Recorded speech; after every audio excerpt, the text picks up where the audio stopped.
de la mano de la CFE, para el año 2030, Pemex proyecta construir una capacidad de generación eléctrica de más de 2.400 megawatts, para lo cual invertirá más de 51 mil millones de pesos.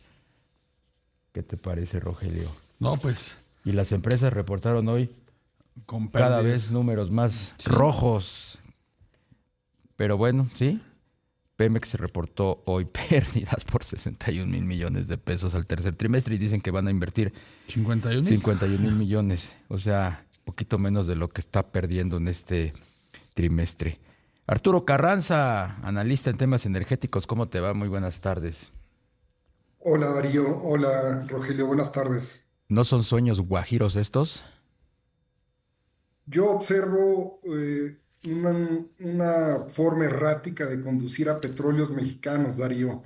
Creo que la prioridad para esta empresa petrolera debe ser enfocarse en la producción de petróleo, incrementar lo que está produciendo de petróleo crudo y de hidrocarburos líquidos y no estar enfocando energías, presupuesto a producir energía eléctrica, Darío. Como tú y Rogelio lo comentaban, hoy Petróleos Mexicanos reportó una pérdida neta de 61 mil millones de pesos y si no orienta los esfuerzos a incrementar su producción, que es el principal negocio de esta empresa, creo que la viabilidad operativa y financiera de la misma se va a complicar aún más. Claro. Arturo, y ya hablando de los proyectos eléctricos de Pemex, ¿qué opinión tienes? Se habla de la refinería de Tula, también de Salina Cruz. Sí, son tres proyectos, Rogelio, de cogeneración de energía eléctrica. Ya lo decías tú, el primero de ellos está en Tula, que se estimaría podría generar energía eléctrica por 700 megawatts. Ujú. También hay uno en Salina Cruz de 728 megawatts y el más grande está en el complejo petroquímico de Cangrejera que está en Veracruz, que estaría generando 900 megawatts. Creo que esa es una forma efectiva para orientar parte de los recursos de petróleos mexicanos, porque estos proyectos, Rogelio, están diseñados para poderse ejecutar de la mano de la Comisión Federal de Electricidad y como lo plantea el Plan de Desarrollo del Sector Eléctrico, con estos proyectos Pemex pasaría de generar 0,6 por ciento de la generación total de energía eléctrica en el país a 4,6. Creo que por otro lado, estos proyectos bien ejecutados podrían representar, bien ejecutados en el entendido de complementarse bien como, con la Comisión Federal de Electricidad, podrían representar una oportunidad interesante de negocios, Rogelio. Oye, Arturo, ¿qué te parecieron los resultados financieros al tercer trimestre que dio a conocer Pemex hace unas horas? Pues son señales contradictorias, Darío, porque los ingresos de petróleos mexicanos al tercer trimestre representaron una caída. La producción de petróleo crudo también observó una caída. Por el otro lado, el incremento se observó un incremento de la deuda total de petróleos mexicanos. Lo cierto es que con el apoyo decidido del gobierno también se puede ver que lo que está reportando de pérdida neta cada vez es menor. Déjame darte un ejemplo. Comparando con el trimestre del 2025, hay una reducción en la pérdida neta de 60%. Creo que la estrategia de apoyar decididamente a petróleos mexicanos, si se mantiene sin poner en riesgo el marco general de las finanzas públicas, puede dar resultados positivos a petróleos mexicanos, siempre y cuando, insisto, petróleos mexicanos se maneje de manera eficiente y pueda incrementar su producción de petróleo crudo, Darío, porque si Pemex no incrementa su producción de crudo, no genera más flujo de efectivo, no va a haber apoyo del gobierno que alcance para recuperar esta empresa. Claro. Arturo, y temas como el huachicol, que pues ha generado, digamos, mucho interés por los volúmenes que se han encontrado de contrabando de combustible, ¿en qué medida también esto está impactando los resultados de Pemex? Rogelio, definitivamente el huachicol en sus dos vertientes, esto es en la tradicional, que es la afectación a infraestructura física de Pemex, y el huachicol fiscal, que es el contrabando ilegal de combustible, importarlo con otras fracciones arancelarias y comercializarlo de manera ilegal. Definitivamente al día de hoy es uno de los problemas más grandes para petróleos mexicanos. Te comentaba que en el tercer trimestre de este año, Petróleos Mexicanos reportó menores ingresos por la venta de combustibles, y mucho de esto, de la menor venta que Pemex registró, tiene que ver con este problema tan grande, Rogelio. Las autoridades han estimado que este problema le causa una sangría a las finanzas públicas más o menos de 600,000 millones de pesos. Es un monto impresionante, Rogelio, y creo que este gobierno hace bien en afrontar este problema tan grande. Oye, Arturo, hablando justamente del tema relacionado con la deuda, decías hace un instante que ha disminuido en comparación con otros periodos.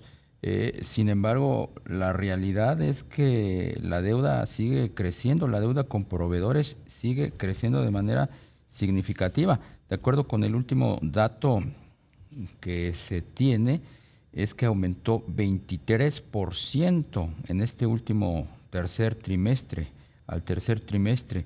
La deuda estaba en 22.789 millones de dólares y saltó a 28.130 millones de dólares, pese a las declaraciones reiteradas de la presidenta Claudia Sheinbaum, en el sentido de que se está pagando se está pagando a los proveedores y está disminuyendo esa deuda.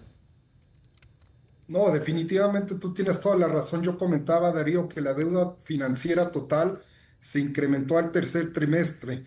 La deuda financiera total está en un nivel de 100,000 millones de pesos. Y como tú bien comentas, la deuda a proveedores y contratistas se incrementó 20% este tercer trimestre con respecto al segundo trimestre. ¿Esto qué quiere decir, Darío? Que los esfuerzos que se están llevando a cabo por parte de la Secretaría de Hacienda, por parte de Banobras, no están dando los resultados. Y esto es un problema muy grande para Petróleos Mexicanos, porque te comentaba que si esta empresa no logra incrementar su producción de petróleo, se verá aún más afectada su situación financiera y operativa. Y el hecho de que no se le pague a proveedores y contratistas afecta directamente la producción de petróleo. ¿Por qué? Porque Pemex descansa en estos proveedores y contratistas para llevar a cabo estas actividades que se conocen como sustantivas, que no es otra cosa que complementar a Pemex en el incremento de su producción. Si no se les paga, no hay forma de que Pemex pueda aspirar ni siquiera a incrementar su producción, sino a mantenerla. Creo que esto que tú comentas es, de manera adicional al problema de Huachicol, hoy en día uno de los problemas más grandes de esta petrolera nacional. Claro. Y a partir de este tema del alivio que ha tenido de la deuda, Arturo, ¿qué opinión te merece que pues muchas calificadoras han buscado pues mejorar de alguna manera la perspectiva de Pemex, pero como tú lo mencionas también acertadamente, pues tampoco nos está dando una mejora en la producción? Sí, Rogelio, creo que la percepción que tienen las calificadoras con respecto a Petróleos Mexicanos descansa principalmente en el apoyo decidido que esta administración le ha dado a la empresa.